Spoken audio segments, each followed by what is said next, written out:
Trigonometric इक्वेशन्सचे principal solution म्हणजेच solutions that lies in between 0 to 2 पाय. 0 to 2 पाय या इंटरवलमध्ये असणारे सोल्युशन्स म्हणजे प्रिन्सिपल सोल्युशन. हे फाइंड करण्याच्या प्रोसेसमध्ये आपण दोन ग्रुप पाहिले, राईट साईड पॉझिटिव्ह आणि राईट साईड निगेटिव्ह असताना. ज्यात जे 4 क्वाड्रंट आहेत इथपर्यंत आपला ओव्हरव्ह्यू काय, पॉझिटिव्ह असेल निगेटिव्ह असेल right side whatever. Principal solutions 2 येतात, 4 पैकी 2 क्वाड्रंटमध्ये 2 असतात. 2 प्रिन्सिपल सोल्युशन असतात आणि ते 2 वेगळ्या क्वाड्रंटमध्ये 2 येतात. फर्स्ट आणि सेकंड असेल, फर्स्ट आणि थर्ड असेल, सेकंड आणि थर्ड असेल, सेकंड आणि फोर्थ असेल. 4 पैकी 2 क्वाड्रंटमध्ये 2 प्रिन्सिपल सोल्युशन्स येतात. हे झाले क्वाड्रंटमधले. What happens about the border, म्हणजे काही व्हॅल्यू अशाही आहेत, काही अँगल असेही आहेत की जे along x axis along Y axis असे आहेत.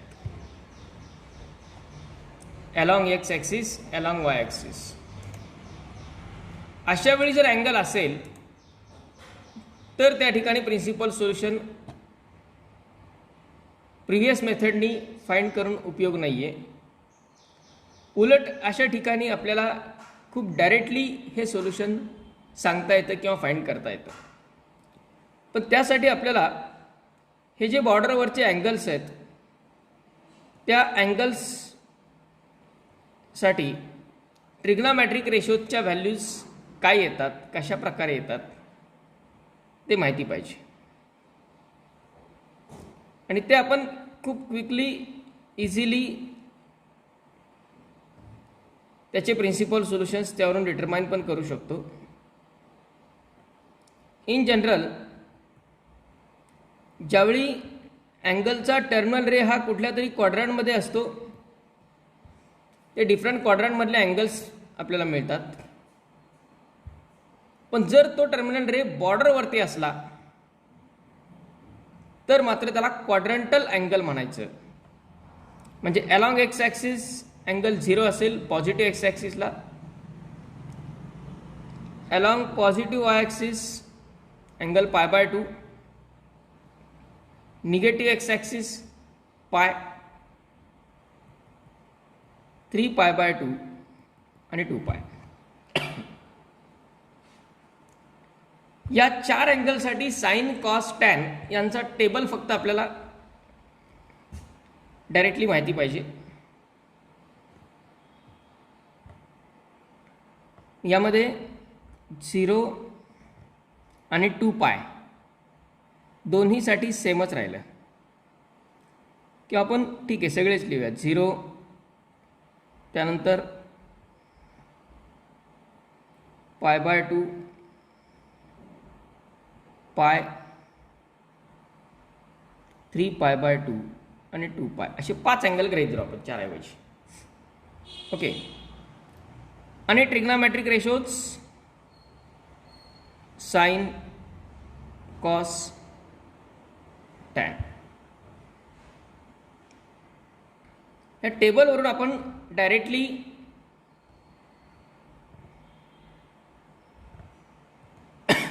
त्याचे प्रिन्सिपल सोल्युशन्स लिहिणार आहेत.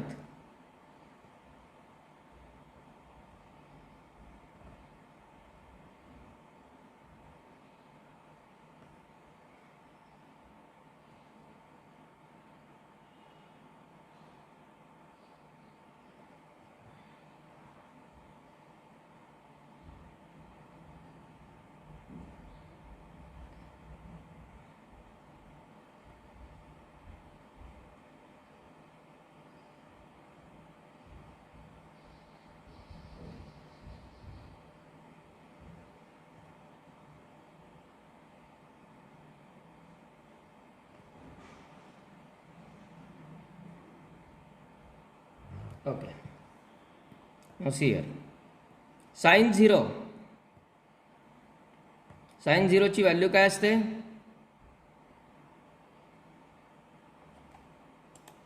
Sign 0 is 0.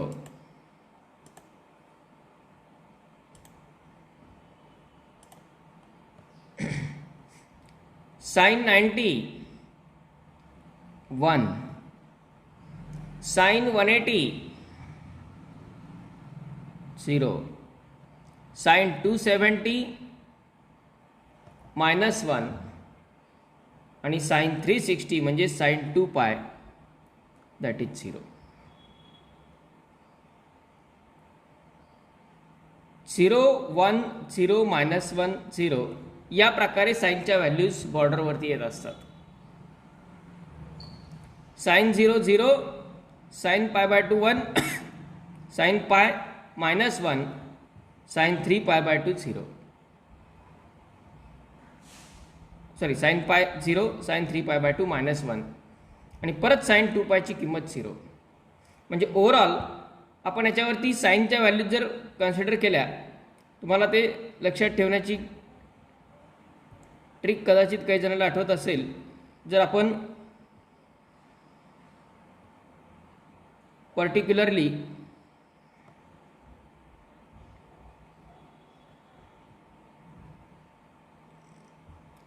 Sign circle, cos circle, tan circle या प्रकारे जर सर्कल्स कन्सिडर केले तर ते लक्षात ठेवायला जास्त कन्व्हिनियंट राहतं. म्हणजे समजा आता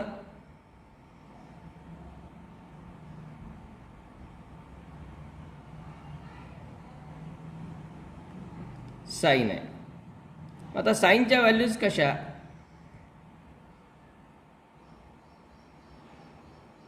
झिरो 1 0 -1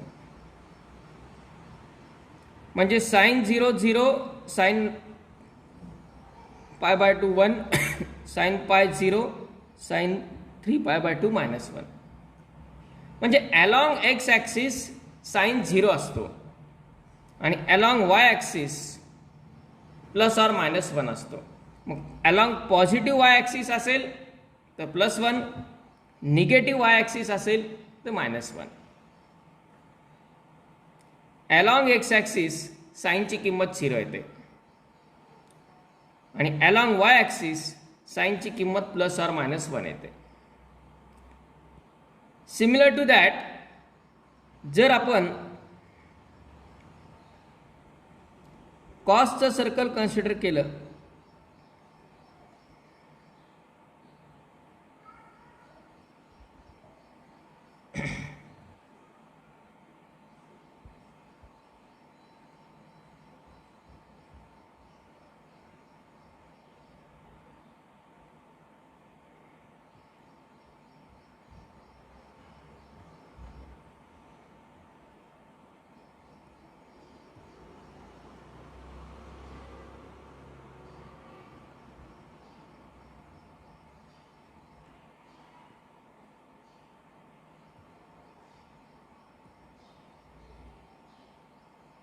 हे साइनचं सर्कल आणि आता बाहेरचं जे आहे ब्ल्यू कलरचं ते कॉसचं सर्कल आहे. कॉससाठी काय असतं?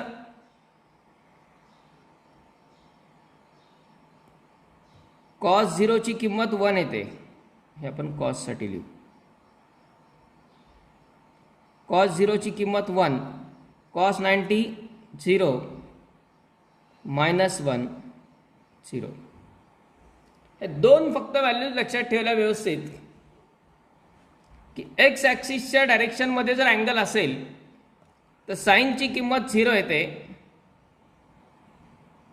आणि कॉसची किंमत +or-1 येते.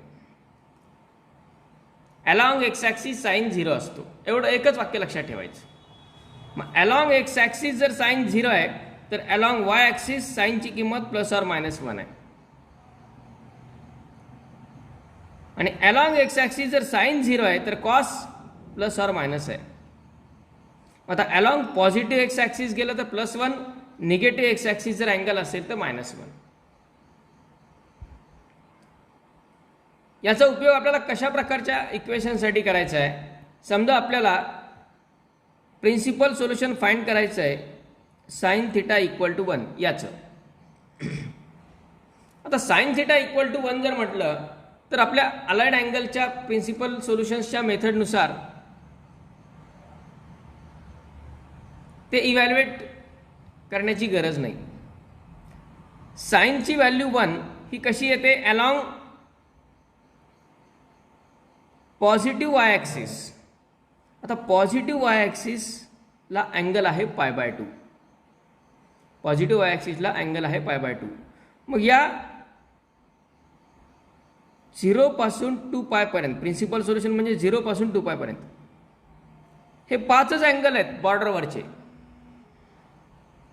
या 5 पैकी कोणकोणत्या अँगलसाठी व्हॅल्यू येते बघा. 1 along Y axis sine theta equal to 1. ह्या 5 पैकी फक्त एकाच व्हॅल्यूला येत आहे, म्हणजे याला प्रिन्सिपल सोल्युशन एकच असेल. साइन थिटा इक्वल टू 1 जर म्हटलं तर आपण त्याला लिहू शकतो sine theta equal to sine π/2.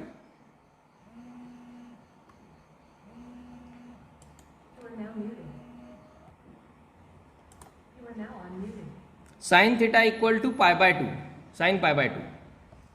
आता 0 पासून 2π पर्यंतच्या ज्या 5 व्हॅल्यूज आहेत, 5 पैकी फक्त एकमेव व्हॅल्यू अशी आहे की ज्याच्यासाठी साइन थिटाची किंमत 1 येते. आपला प्रिन्सिपल सोल्युशन फाइंड करायचं म्हणजे 0 आणि 2πच्या मध्येच पाहिजे. म्हणजे या इक्वेशनला एकच सोल्युशन असेल, implies that theta equal to π/2 which belongs to 0 to 2π. पण जर इक्वेशन असं असेल साइन थिटा इक्वल टू 0, तर 0 ही किंमत या 5 पैकी 0 पासून 2π मधल्या 5 पैकी 3 ठिकाणी येते. 0, π आणि 2π. 0, π आणि 2π म्हणजे याला 3 प्रिन्सिपल सोल्युशन आहेत. या इक्वेशनला एकच आहे, पण या इक्वेशनला मात्र 3 प्रिन्सिपल सोल्युशन्स आले. आणि ते कुठले?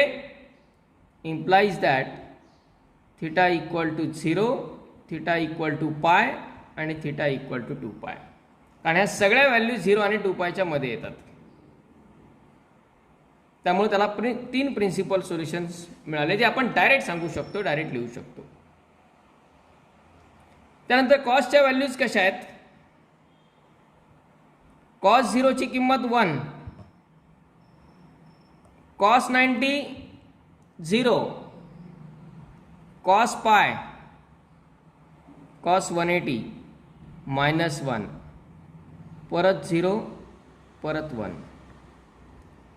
सिक्वेन्स तशीच आहे, 1 0 -1 0 1, अल्टरनेट 0 1 0 -1 0. आता इथे जर आपण पाहिलं तर कॉस थिटा इक्वल टू जर 1 असलं इक्वेशन तर त्याला 2 सोल्युशन येतात, 0 आणि 2π. कॉस थिटा इक्वल टू -1 असेल तर त्याला एक सोल्युशन येईल, -1. आणि कॉस थिटा इक्वल टू 0 असेल तर त्याला 2 सोल्युशन येतील, π/2 आणि 3π/2. फक्त हा टेबल बघून इमिजिएट आपण या तीनही इक्वेशनचे सोल्युशन सांगू शकलो. कोणकोणते 3 इक्वेशन्स काय आहेत पहा? Cos theta equal to 1, cos theta equal to -1 आणि कॉस थिटा इक्वल टू 0.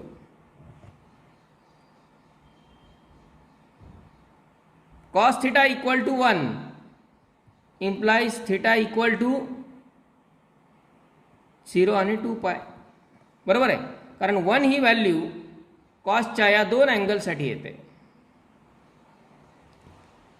त्यानंतर cos theta equal to -1 implies theta equal to π, कारण -1 ही व्हॅल्यू एकाच ठिकाणी येते. ओके. आणि cos theta equal to 0 implies that theta equal to pi by 2 or 3 pi by 2. झाले हे 3 example हे झाले. आणखी एक साइन थिटा इक्वल टू -1 जर राहिलं फक्त. मग साइन थिटा इक्वल टू -1 असेल इम्प्लाइज थिटा इक्वल टू काय, साइन थिटाची किंमत -1 एकाच ठिकाणी येते, theta equal to 3 pi by 2 ला. म्हणजे याला एकच प्रिन्सिपल सोल्युशन, इथे पण एकच प्रिन्सिपल सोल्युशन, इथे मात्र 3. याला 2, याला 1, याला 2. ओके. आणि नंतर राहिला टॅन. टॅन तर सगळ्यात सोपा आहे. टॅन 0 ची किंमत 0 असते. Tan pi by 2, tan pi by 2, tan 90 त्याची किंमत इन्फिनिटी. टॅन 90 ची किंमत इन्फिनिटी.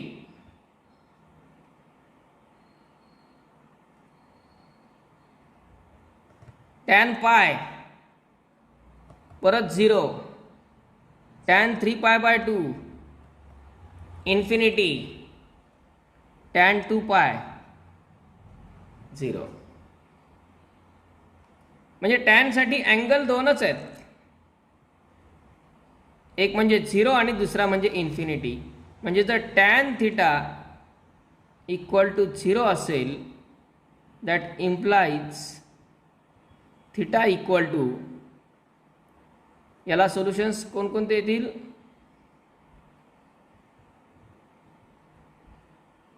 0 पाय 2 पाय. म्हणजे साइन आणि टॅन दोन्हीचे सारखेच येतात सोल्युशन. कारण अलॉंग एक्स ॲक्सिस जशी साइनची किंमत 0 असते तशी टॅनची पण किंमत 0 असते. पण अलॉंग वाय ॲक्सिस मात्र साइनची किंमत प्लस और -1 येते, टॅनची किंमत इन्फिनिटी येते. Tan theta equal to infinity implies theta equal to pi by 2 or 3 pi by 2. Likewise, these are principal solutions for quadrantal angles. Quadrantal म्हणजे अलॉंग एक्स ॲक्सिस आणि along Y axis असणारे जे angles आहेत त्यांच्यासाठी direct आपल्याला values सांगता येतात. पैकी ह्या स्टँडर्ड अँगलच्या व्हॅल्यूज तर क्लिअरली आपल्याला पाठ असणंच गरजेचं आहे. त्या यूज करून भरपूर वेळा वापरून लक्षात येतात, लक्षात राहतात. आणि याच्यामध्ये एक्झाम्पल्स किती पॉसिबल आहेत, साइनचे 3, कॉसचे 3, टॅनचे 3, 9. आणि असेच सेक, कोसेक, कॉट येऊ शकतात. Cosec theta equal to infinity म्हणजेच sine theta equal to 0. Reciprocal घ्यायचे. 0चा रेसिप्रोकल इन्फिनिटी, इन्फिनिटीचा रेसिप्रोकल 0. 1 आणि -1चा तर रेसिप्रोकलनी काही इफेक्टच होत नाही. जरी सेक, कोसेक, कॉटमध्ये आले तरी ते यांच्यामध्येच कन्वर्ट होणार आहेत. That is the principal solutions of quadrantal angles. Okay, take down दिस.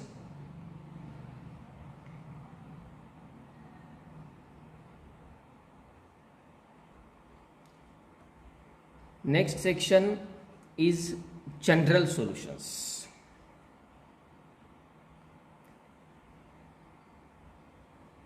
आपल्याला माहिती आहे पिरियॉडिसिटीच्या प्रॉपर्टीमुळं ट्रिग्नोमेट्रिक इक्वेशन्सला n नंबर ऑफ सोल्युशन्स येतात. कारण आता जसजसं अँगल आपण विचारात घेऊ टर्मिनल रे तो रोटेट होत राहणार पूर्णपणे या 4 क्वाड्रंटमध्ये कुठेही. आणि त्यामुळे त्याच व्हॅल्यू रिपीट येत राहणार. म्हणून त्याला n नंबर ऑफ सोल्युशन्स येतात. त्या n नंबर ऑफ सोल्युशन्सपैकी आपण आत्तापर्यंत फक्त 0 to 2 पाय एवढ्याच इंटरवलमध्ये असणारे जे सोल्युशन्स होते त्यांना प्रिन्सिपल सोल्युशन्स असं म्हटलं. आता आपल्याला जनरल सोल्युशन म्हणजे त्या ट्रिग्नोमेट्रिक इक्वेशन्सचे जेवढे पॉसिबल आहेत ते सगळे सोल्युशन्स हे फाइंड करायचे. ट्रिग्नोमेट्रिक इक्वेशन्सचे जनरल सोल्युशन म्हणजे ऑल पॉसिबल सोल्युशन्स येतात. तर ऑल पॉसिबल सोल्युशन म्हणजे सगळेच लिहायचे नसतात, तर ते सगळे सोल्युशन्स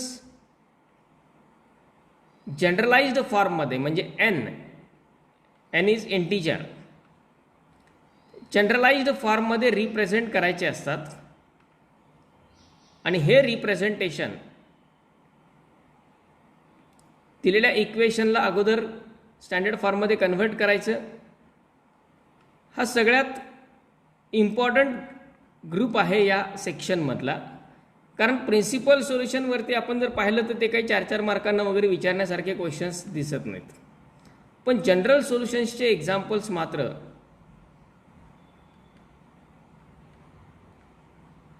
त्याच्यात भरपूर व्हेरिएशन्स पॉसिबल आहेत. परंतु व्हेरिएशन्स जरी पॉसिबल असले तर त्याच्यासाठी आपल्याकडे काही डायरेक्ट स्टँडर्ड रिझल्ट्स आहेत. आता या रिझल्ट्सच्या प्रूफ किंवा डेरिव्हेशन्स हे आपल्याला एक्सपेक्टेड नाही आहेत, पण ते रिझल्ट्स मात्र इनिशियली सर्व लक्षात राहणं किंवा यूज करताना ते परफेक्टली माहिती असणं गरजेचं आहे. That is about the general solutions of trigonometric equations. याच्यामध्ये फक्त 9 रिझल्ट आहेत, 9 फॉर्म्युलेत आपण त्याला असं म्हणू शकतो. 3-3चे 3 ग्रुप आहेत, 3-3 व्हॅल्यूजचे 3 ग्रुप आहेत. 3 ग्रुप फक्त आपल्याला प्रॉपरली लक्षात ठेवायचे आहेत.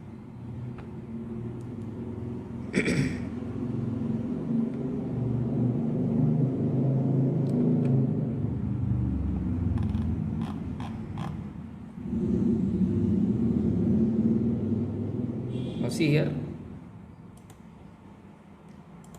general solutions of trigonometric equations. General solutions of trigonometric equations.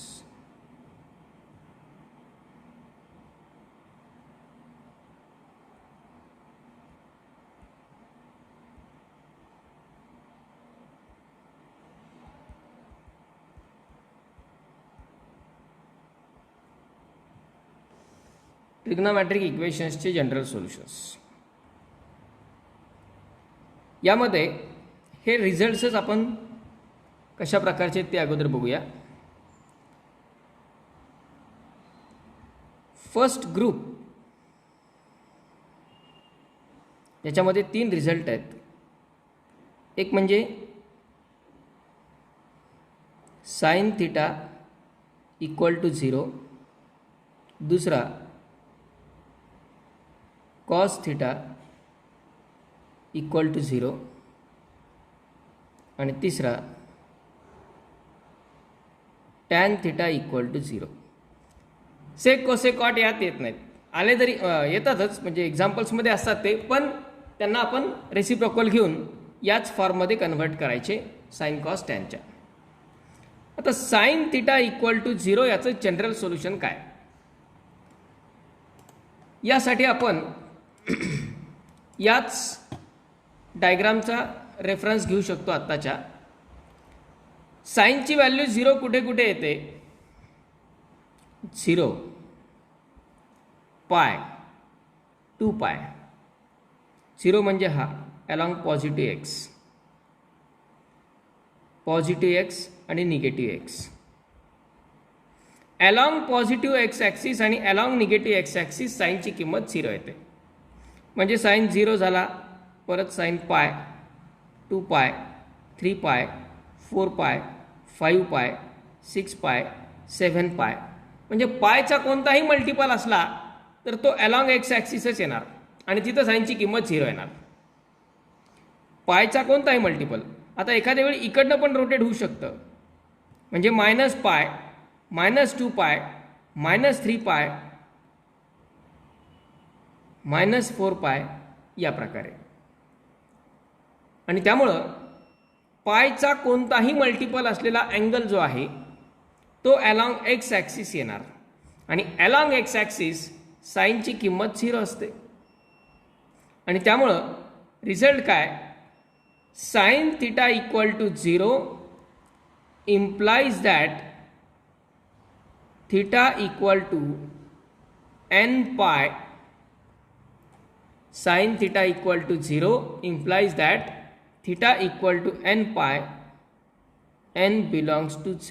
z म्हणजे इंटिजर्सचा set. The set of all integers is denoted by z or capital I. पण मोस्टली z हे नोटेशन प्रेफर केलं जातं. म्हणजे साइन थिटा इक्वल टू जर 0 असेल तर theta equal to n पाय हे झालं त्याचं जनरल सोल्युशन. हे डायरेक्ट रिझल्ट आपल्याला लक्षात ठेवायचे आहेत. ओके. आता जसा sine theta along x axis 0 असतो, साइन थिटाची व्हॅल्यू ही अलॉंग एक्स ॲक्सिस 0 येते, तशी कॉस थिटाची व्हॅल्यू अलॉंग वाय ॲक्सिस 0 येते. कॉस थिटाची व्हॅल्यू ही अलॉंग वाय ॲक्सिस असेल तर 0 येते. म्हणजे वाय ॲक्सिसच्या डायरेक्शनमध्ये कॉस 0 असतो. म्हणजे π/2 3π/2. आता हे दोनच घेतले आपण प्रिन्सिपल सोल्युशनसाठी. जनरल सोल्युशनसाठी आपल्याला हे कितीही वेळा या ॲक्सिसवरती टर्मिनल रे येऊ शकतो. मी आता इथे 0 आहे, π/2 3π/2, परत इथं आलं 5π/2 7π/2 9π/2 11π/2 13π/2 असं येणार. π/2 3π/2 5π/2 7π/2 9π/2. जसं तो टर्मिनल रे आपण किती वेळा रोटेट करू शकतो. किंवा क्लॉकवाईज डायरेक्शनमध्ये रोटेट केला तर -π/2 -3π/2 -5π/2 -7π/2 या प्रकारे हे अँगल्स येणार. ओके. -π/2 -3π/2 -5π/2 -7π/2 या प्रकारे. म्हणजे π/2चा कोणताही ऑड मल्टिपल पाहिजे. ऑड बघा, π/2 3π/2 5π/2 7π/2 1 3 5 7 9 11 13 असे येतात जे ऑड नंबर आहेत. याचा अर्थ जनरलाइज जर आपण त्याला केलं तर cos theta equal to 0 implies that theta equal to 2n+1 into π/2 where n belongs to z. n belongs to z. बघा, इथे कोणताही इंटिजर टाका. समजा n ची किंमत आपण 0 टाकली तर 0 + 1 1π/2 म्हणजे π/2. n ची किंमत 1 टाकली तर 2 + 1 म्हणजे 3π/2. 2 टाकली 4 + 1 5π/2. 7 टाकली 14 + 1 15π/2. 4 टाकली 2 × 2 4 + 1 5π/2. म्हणजे nच्या जागी कोणताही इंटिजर येऊ शकतो. पॉझिटिव्ह निगेटिव्ह कुठलाही, पण इंटिजर. इंटिजर म्हणजे पूर्णांक संख्या, फ्रॅक्शन येत नाही त्यात. π/2चा कोणताही ऑड मल्टिपल. त्यामुळे cos theta equal to 0 implies that theta equal to 2n+1 into π/2. Okay, and third one is tan theta equal to 0. आता tan आणि sin हे दोघंही अलॉंग एक्स ॲक्सिस 0 असतात. बघा टॅनसाठी 0 पाय 2 पाय 0 पाय 2 पाय, कारण टॅन म्हणजे साइन अपॉन कॉस, जे साईनचं होणार ते टॅनचं होणार याच्यामध्ये 0साठी. तेव्हा टॅन थिटा इक्वल टू जर 0 असेल, it means that theta equal to n pi where n belongs to z.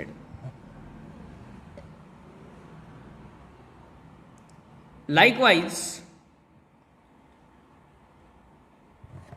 ह्या 3 प्रकारच्या टर्मसाठी हे 3 त्याचे जनरल सोल्युशन. हे जनरल सोल्युशन आहेत. पुढे जे इम्प्लाइज करून लिहिलेत हे जनरल सोल्युशन आहेत.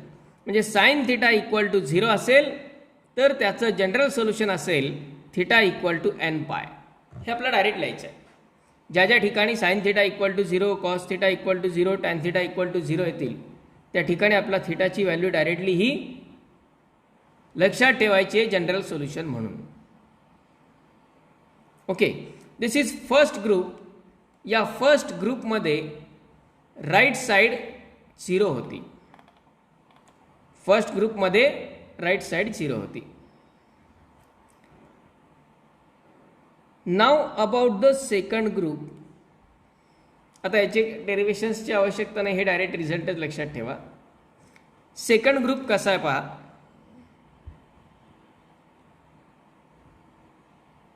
Sign theta equal to sine alpha. म्हणजे आता राईट साइड 0 नसेल,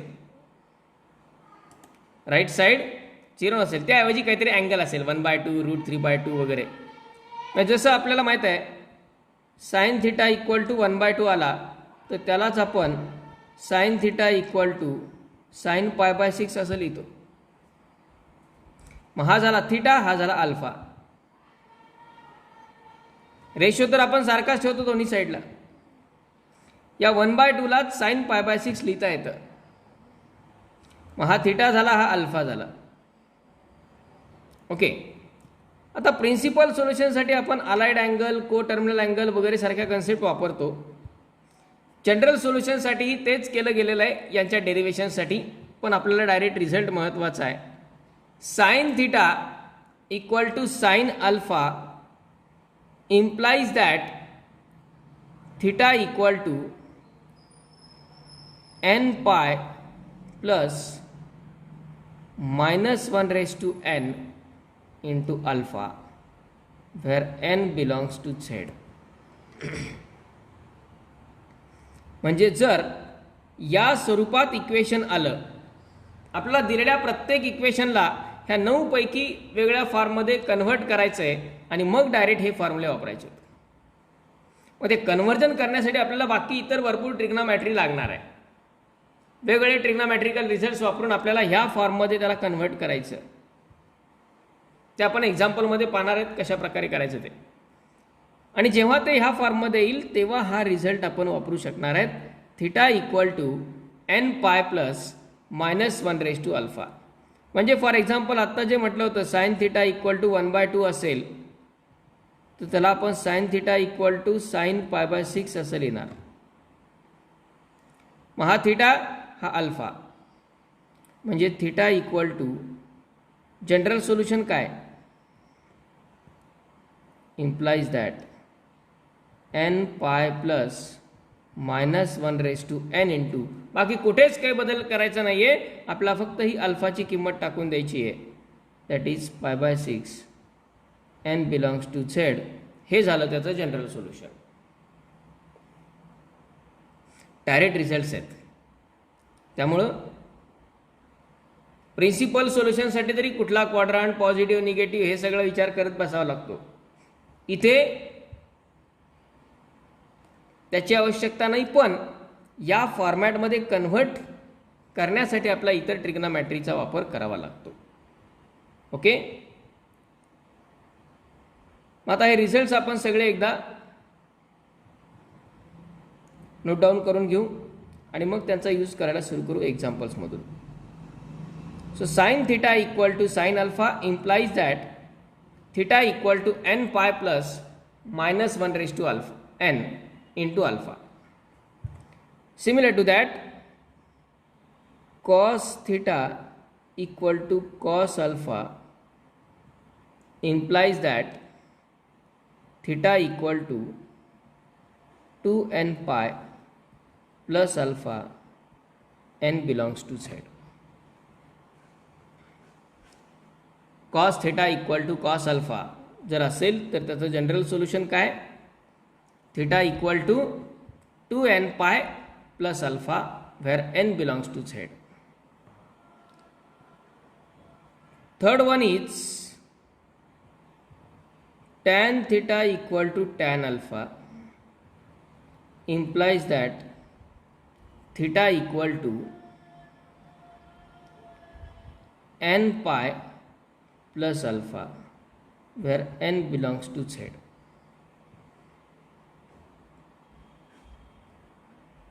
इथे कन्फ्युजन होतात, be careful. Cos theta equal to cos अल्फासाठी 2n पाय प्लस अल्फा आहे आणि tan theta equal to tan अल्फासाठी n पाय प्लस अल्फा आहे. इथे 2n पाय नाही आहे, इथे n पाय प्लस अल्फा आहे. त्यामुळे याचं कंपॅरिझन व्यवस्थित करायचं. आणि तिसरा ग्रुप आहे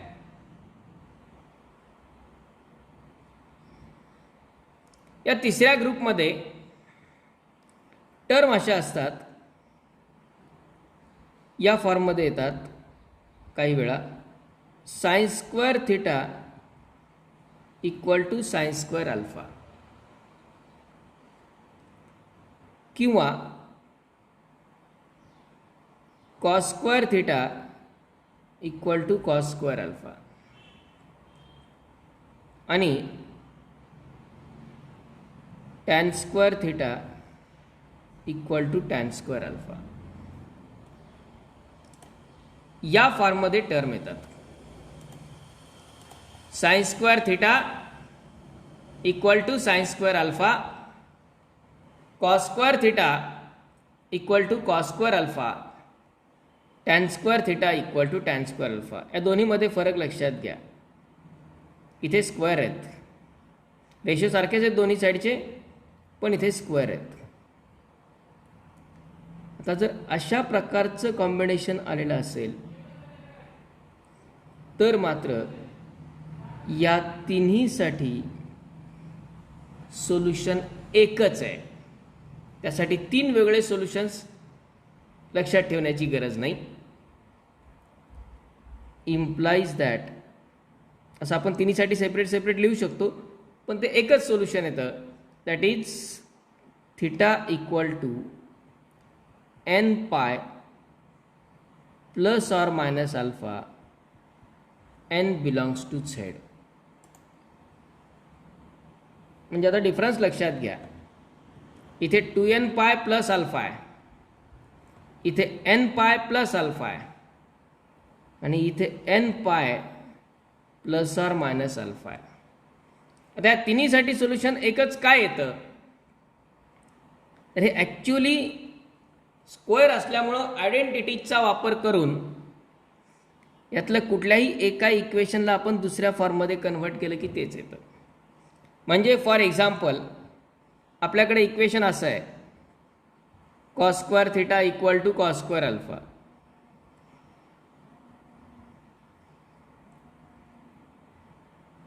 cos square theta equal to cos square alpha.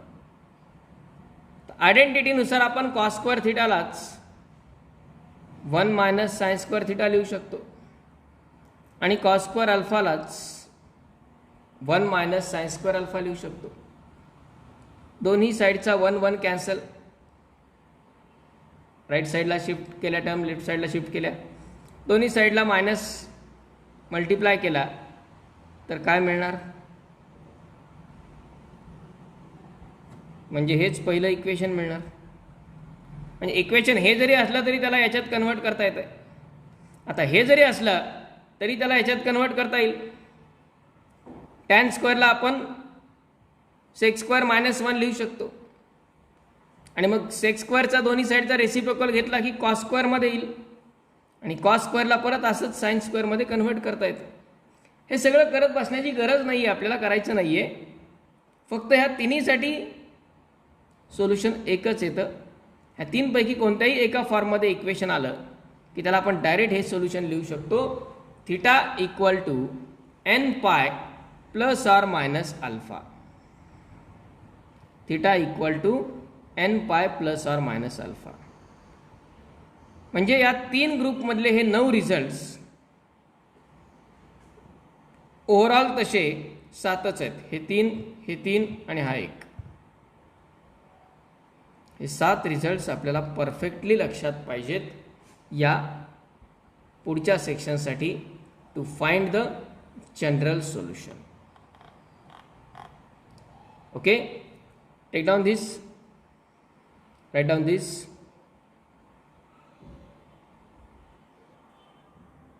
Through examples आपण आता याचा यूज कसा करायचा आहे ते बघूया. First type of question, find the general solutions of the following equations. Find the general solutions of the following equations.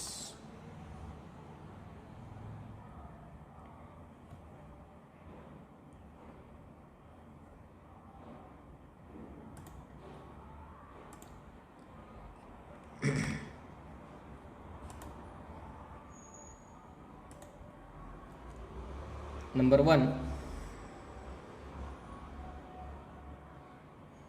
sin theta equal to 1/2. sin theta equal to 1/2. याचं general solution find करायचं. First of all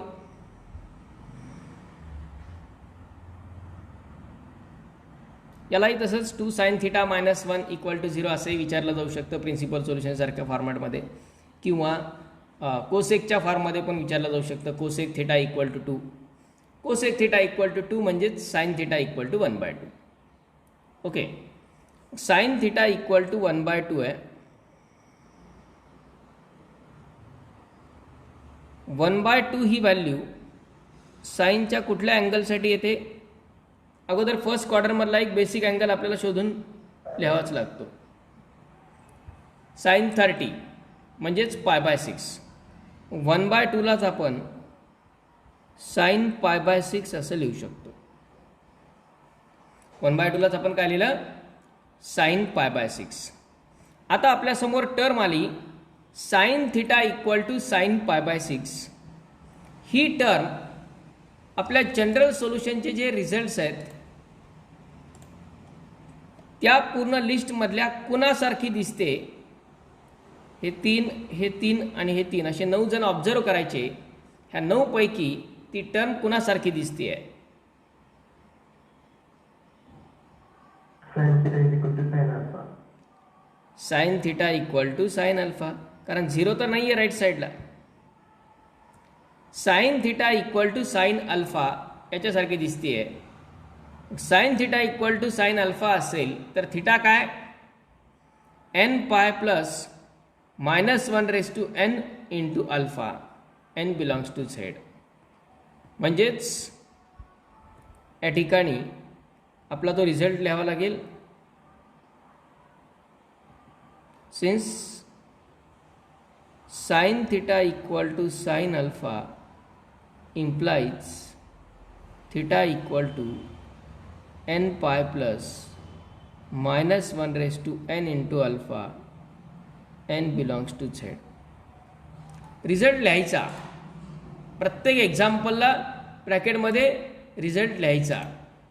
त्यानंच त्याचं perfection वाढणार आहे आपलं.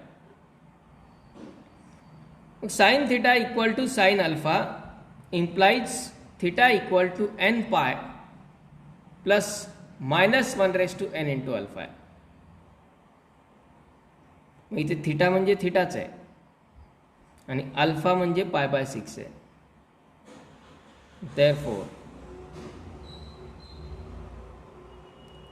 Theta equal to n pi plus -1/n आणि अल्फाच्या जागी काय लिहायचा फक्त, बाकी सगळी टर्म ॲज इट इज राहते. अल्फाच्या जागी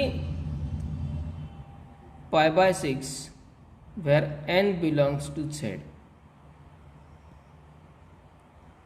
n belongs to z. That is n pi plus -1/n into π/6 n belongs to z is required general solution. That's it. म्हणजे फक्त इक्वेशन त्या फॉर्ममध्ये कन्व्हर्ट करायचं, अल्फा कोण आहे तो शोधायचा आणि फॉर्म्युला टाकून द्यायचा, संपलं. That is a simple basic level examples.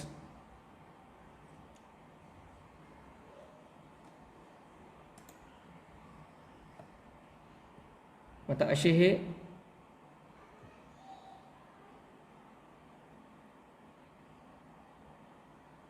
cos theta equal to √3/2,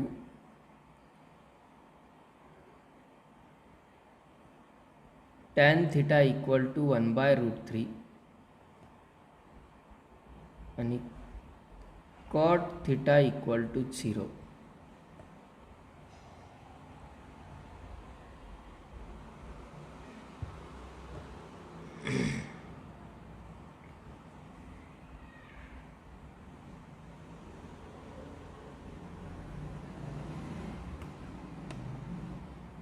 solve करा हे 3.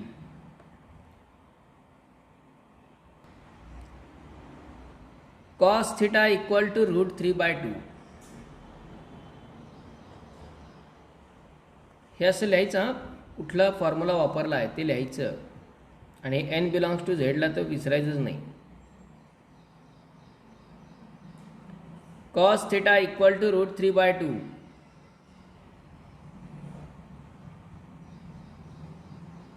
म्हणजेच cos theta इक्वल टू √3/2 ही व्हॅल्यू कॉसच्या कुठल्या अँगलसाठी येते?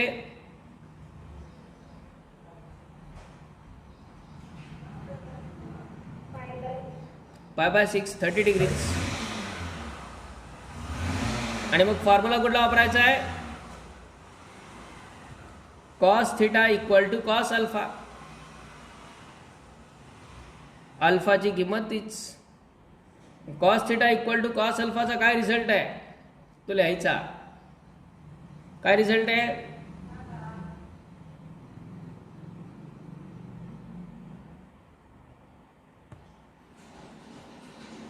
theta is equal to 2n plus alpha.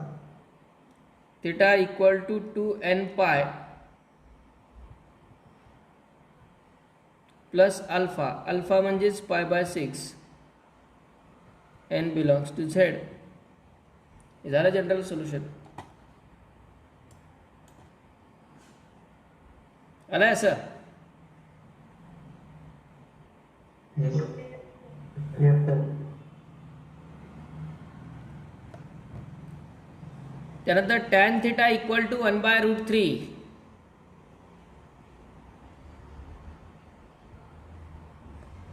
Theta is equal to n pi plus π/6.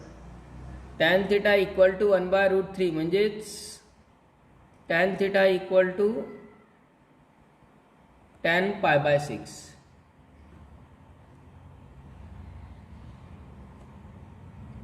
tan theta equal to tan alpha. काय result आहे? n pi plus Theta is equal to n pi plus alpha. Alpha म्हणजेच π/6 n belongs to z is the required general solution.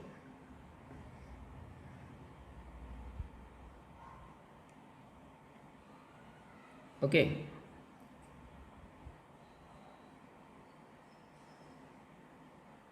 त्यानंतर third example होतं cot theta equal to 0. याला काय केलं? कॉटला टॅनमध्ये convert केलं reciprocal. कॉटसाठी तर आपल्याकडे जनरल सोल्युशनमध्ये रिझल्ट नाही आहे. पण कॉट थिटा इक्वल टू 0 त्याला जर आपण टॅनमध्ये कन्वर्ट केलं रेसिप्रोकल घेऊन, तर tan theta equal to infinity येतो आहे. बरोबर. आता 0 आणि इन्फिनिटीसाठी आपल्याकडे प्रिन्सिपल सोल्युशनसाठी होतं डायरेक्ट, पण जनरल सोल्युशनसाठी इन्फिनिटीसाठी नाहीच आहे रिझल्ट, सगळे 0साठीच रिझल्ट आहेत. महत्त्वाचं हे आहे.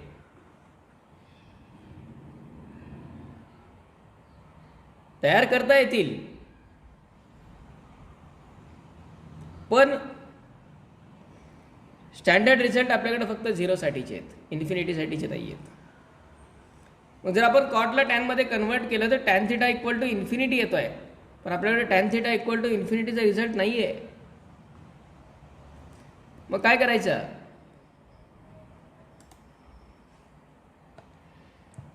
त्याला टॅनमध्ये कन्वर्ट नाही करायचं.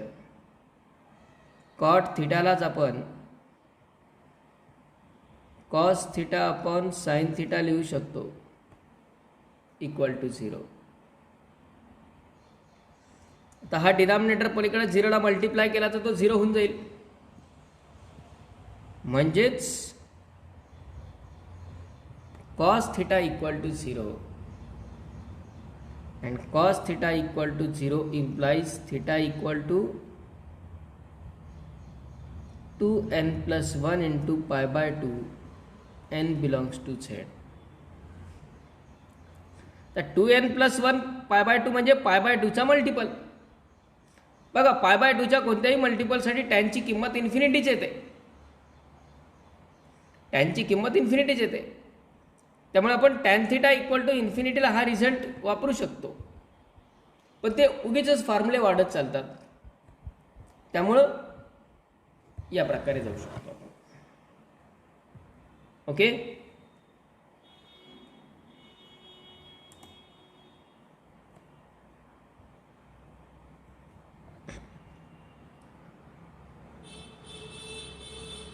त्यानंतर नेक्स्ट एक्झाम्पल आहे सेक थिटा इक्वल टू √2. करा फाइंड सोल्युशन याचं.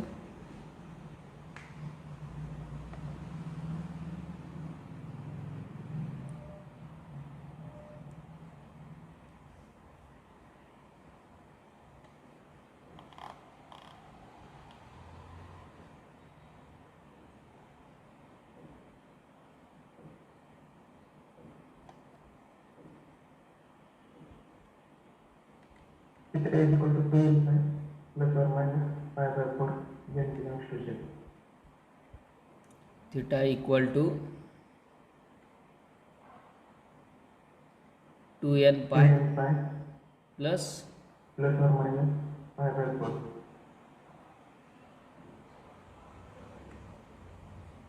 प्लस और minus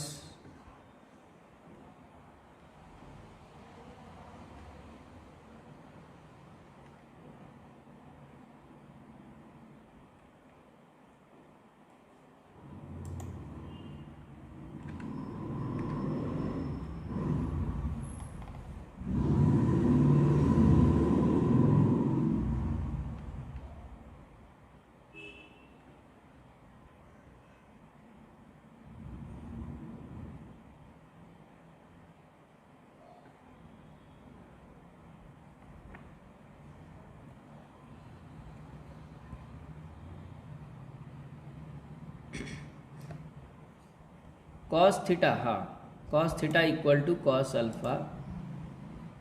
cos theta equal to cos अल्फाला इथे प्लस और मायनस आहे. Cos theta equal to cos अल्फाला प्लस और minus 2n pi plus or minus पाहिजे. म्हणजे इथे प्लस मायनस येतो, इथे फक्त प्लस येतो, इथे प्लस और मायनस येतो.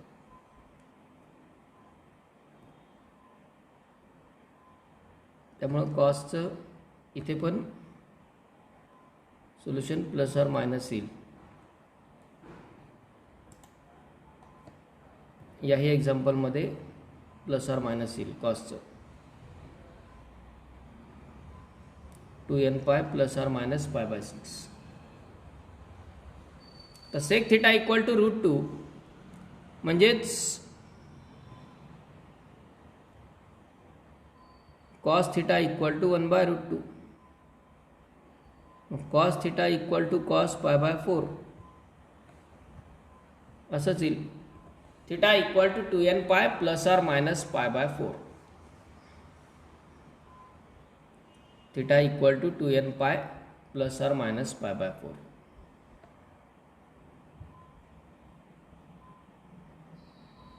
ओके.